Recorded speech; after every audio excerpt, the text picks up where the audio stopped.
종합제TV 시청자 여러분 안녕하십니까. 2022년 4월 20일 오전 11시입니다. 지금 민주당이 금수완박이라는 무덤을 열심히 파고 있습니다. 그 무덤이 자신의 무덤이 될 것이라고 여러 사람들이 경고를 하고 있습니다. 민주당만 빼고는 전 국민이 다 들고 일어난 셈입니다. 특히 이 법률 전문 집단, 검찰, 대법원, 변협까지 나서가지고 이 법안은 헌법 위반이다. 이 법안은 범죄자만 만세 부르도록 하는 법이고 국민들에게 피해를 끼치는 법이다 라고 연일 논리적으로 비판을 해도 계속 지금 무덤을 파고 있습니다. 이 무덤이 깊어지면은 이 파는 사람은 바깥이 잘 보이지 않아 가지고 세상이 어떻게 돌아가는지 모르는 수가 있습니다. 좀 가혹하게 설명하면은 바보들의 대행진입니다.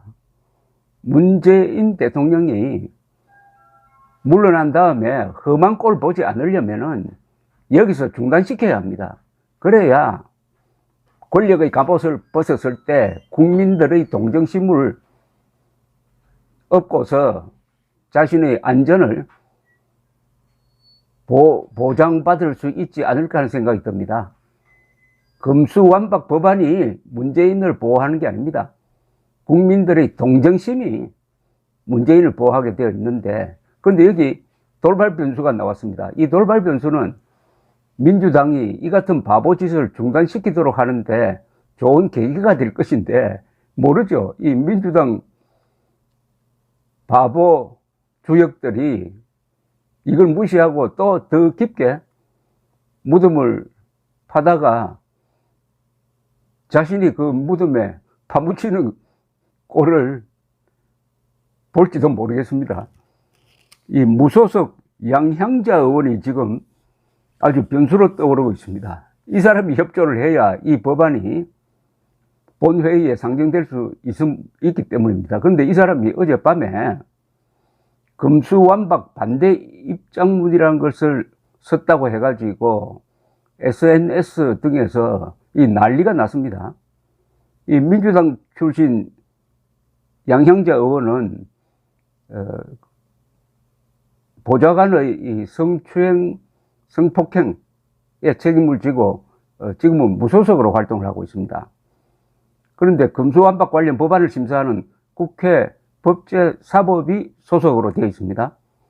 그러니까 법제사법위를 통과해야 본회의에 이 안건이 올라가니까 양향자 의원의 협조가 없으면은 본회의 상정이 좀 어렵다.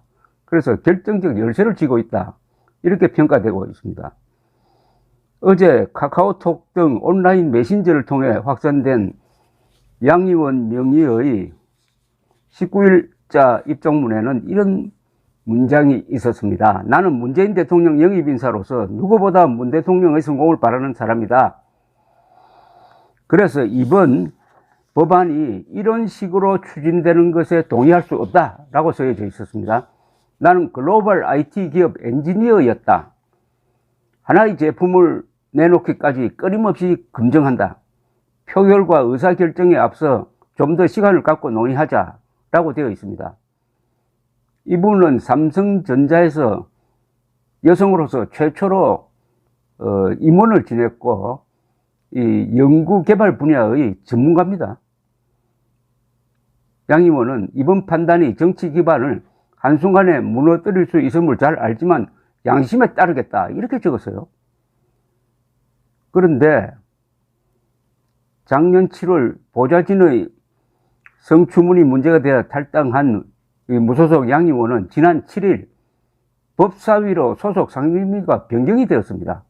그래서 국회 안팎에서는 민주당이 최장 90일까지 진행되는 안건조정위를 강제 종료시키기 위해서 양 의원을 법사위로 불러들였다는 말이 나왔습니다. 법사위의 유일한 무소속인 양 의원은 안건조정위에 포함되는데 이렇게 되면 안건조정위원 6명 중 강제 종료에 필요한 4명이 충족된다 이겁니다. 민주당 3명 플러스 양 의원 하면은 4명이 되니까요.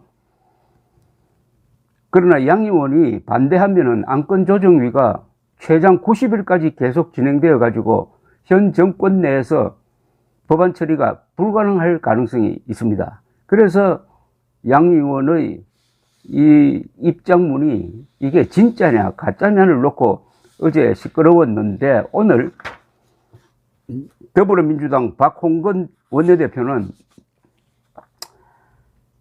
이 양 의원 명의의 금수완박 반대 입장문이 사실인 것 같다라고 이야기를 했습니다. 양 의원 본인이 내부적으로 작성한 것 같다. CBS 라디오 김현정의 뉴스쇼 인터뷰에서 한 이야기입니다. 본인이 주변에 자문하기 위해 내부적으로 작성한 것 같기는 하다. 본인이 아직 공표한 것은 아니라고 한다라고 했습니다. 그런데 박 원내대표는 만약에 안건조정위로 가게 되면은 무소속 한 분의 도움이 필요한 것은 사실이다.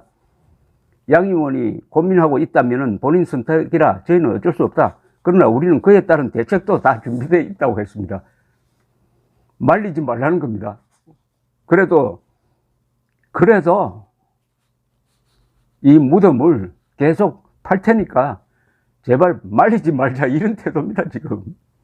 사회자가 양 의원이 저런 의견을 공식적으로 낸다고 해도 상관없이 갈 수 있다는 말이냐고 묻자, 현재 무소속의 양향자 의원만 있는데 그건 또 다양한 변화 가능성이 있기에 좀 더 지켜봐야 한다고만 대답을 했습니다. 자, 그런데 또 변수 하나가 또 생겼습니다. 이게 뭐냐면은 결국 박병석 국회의장이 이 안건을 어떻게 다루느냐, 여야 합의가 필요하다 해가지고 본회의 상정을 거부하면은 이 법안은 죽는 겁니다. 근데 이분이 오는 23일부터 미국, 캐나다 해외 순방 일정을 갖고 있었습니다.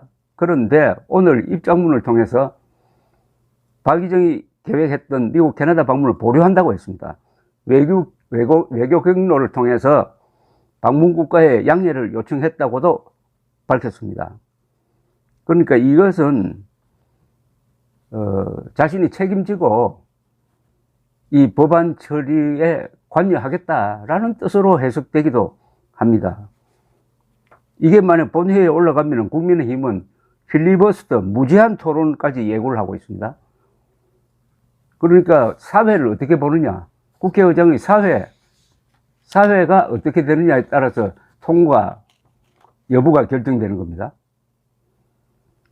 자, 그러면은 이제 박 의장이 해외 순방을 보류하면서 사회권은 박 의장이 그대로 갖게 되었습니다. 추측으로는 사회권을 민주당 출신 김상희 국회 부의장에게 넘겨서 민주당 출신이 통과시키도록 방치하고 해외여행하는 것 아니냐.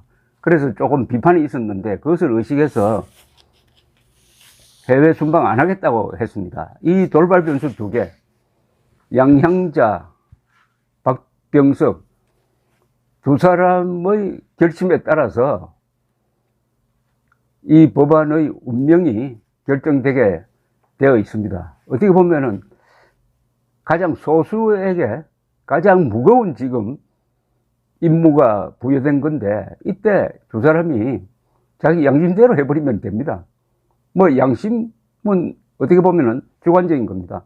그러나 객관적인 것은 뭐냐, 이 법안이 적법 절차를 거치고 있느냐, 추진 과정에서. 두 번째, 그 내용이 헌법에 위반되느냐.